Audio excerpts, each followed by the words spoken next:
Before you start watching this video, don't forget to like, share and subscribe to make the channel bigger and better than ever. It would be simply lovely to do that. Hello guys, and welcome to a new episode of the Football Show. As today we're going to talk about some transfer news recently. I'm going to preview today's Premier League games, and maybe if I have enough time I could talk about some fixtures from certain teams in Europa League and in the Conference League. But let's get started. Let's start with of course, the important things, the transfer news. First of all, Jose Mourinho has been sacked by Fenerbahce with immediate effect. The decision comes after not qualifying for the Champions League after the group stages after they lost to Benfica. Yeah, I mean, I find it strange why they sacked him. And yes, they didn't qualify for the Champions League, but they still play Europa League football. And let's not forget that the league's just started this season, and it's the second season of Mourinho at Fenerbahce. So yeah, I find it very strange why they sacked him. Considering Fenerbahce brought all these great signings in this summer transfer window, for them to sack Mourinho quickly only because of they lost they didn't qualify for the Champions League group stage, which is not great, and obviously it's been a long time since Fenerbahce played Champions League football in the group stages. But I think maybe they should have kept him, to see if he can win the league or not, but if he can challenge, if he can win them a trophy. But now they sacked him very quickly. And this is not the first club that Mourinho has been sacked at, that's for sure. I mean, he's been sacked at Roma, he's been sacked at Fenerbahce, he's sacked at Tottenham, sacked at twice at Chelsea, sacked at Man United. He's had a lot of sackings, and I mean, he used to be one of the greatest managers in the world. He used to be the best manager in the world, basically. He's still, in my opinion, one of the greatest managers of all time. But the decline he's had from the Tottenham days until Fenerbahce is not great to see. So yeah, because people say, oh yeah, they decline at Man United. I don't think he did a terrible job at United. He finished second. He won a couple of trophies. He's still the only manager to win Man United a European trophy since Sir Alex Ferguson left for Man United. So yeah, I'll say the decline started when he didn't win. Obviously, from Tottenham to Fenerbahce, in my opinion. Yeah, but it's not great to see, especially a great manager like Mourinho, a special icon, and a strong individual with a strong personality like Mourinho, having a decline like this in the last couple of years. But what do I think he should do next? I think he should stop managing. I think he should retire for the benefit of himself, to not damage his reputation more.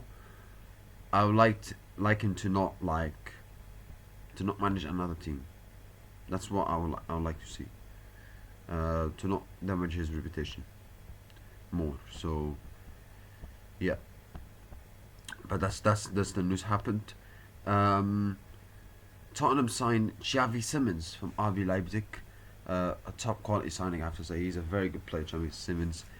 Sometimes he can be a bit too emotional, I would say, but he's a very good player. He can score, he can assist. He's creative, and it's for sure it's a signing that Tottenham needs, especially after the injury of James Maddison, and obviously not signing the two players, Gibbs White and Eze, where they should have signed them. So it's a great signing from for Tottenham Hotspur's point of view. And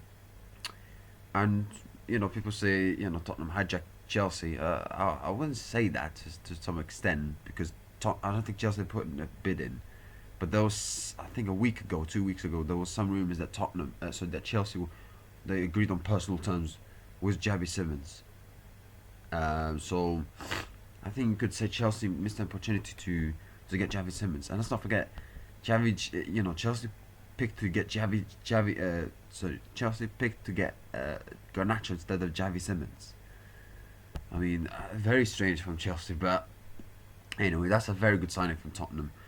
He's a quality signing, and for sure he will help Tottenham going forward more and more, because Tottenham, like, let's not forget that, except maybe Richarlison who's stepped up this season so far, Tottenham don't have many goal scorers, and especially Son left.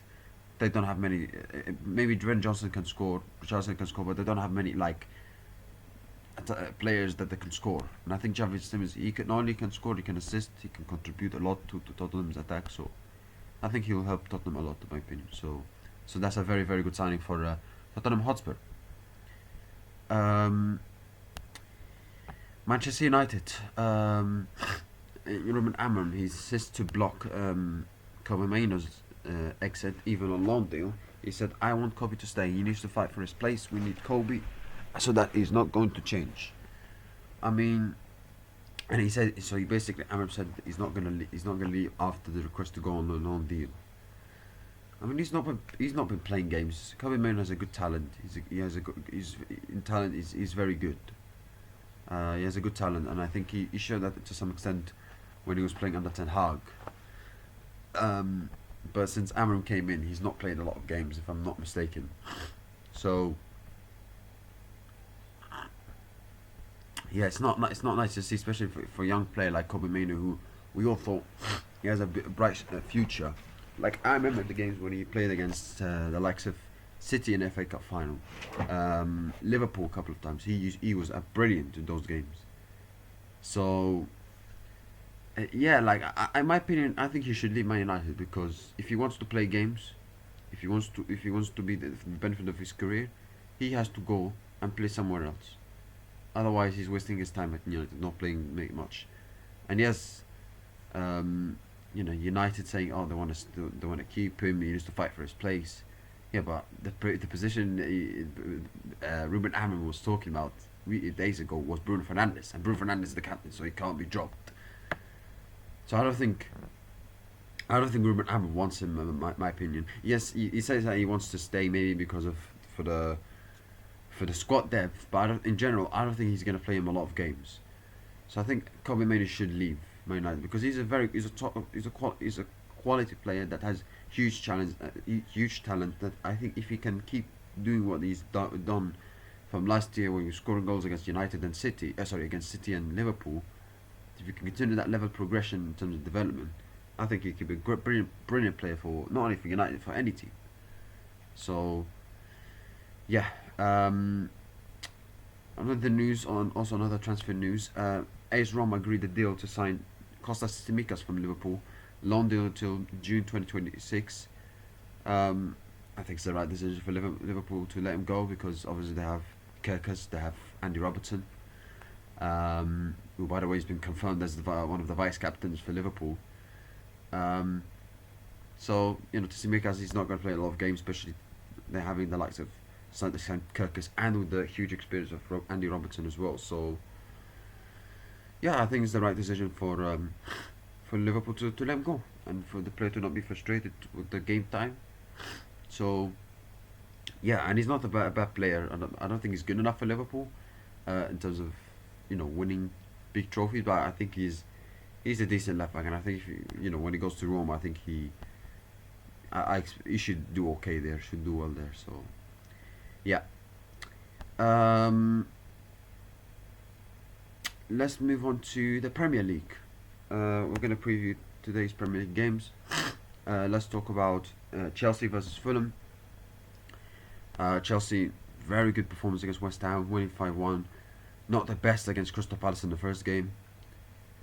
Chelsea looked very good in the second game, and this is another game against Fulham where Fulham look okay. They picked up 2 draws in 2 games. I expect Chelsea to win. I'm going for a 2-0 win for Chelsea. Wolves versus Everton, I'm going for a 1-1 draw. Tottenham versus Bournemouth. I don't think Javi Simmons will play that game, because I don't think he would have enough time to train for Tottenham. But it's not going to be easy, because Bournemouth are a very good side, decent side. They did well against Liverpool, managed to come back even though they lost at the end. So it won't be an easy game. My score prediction though, I'm going for a 2-1 win for Tottenham Hotspur. Man United against Burnley. Well, United should win, but I mean, that doesn't mean anything. saying that United should win, but doesn't mean anything because United have been absolutely rubbish.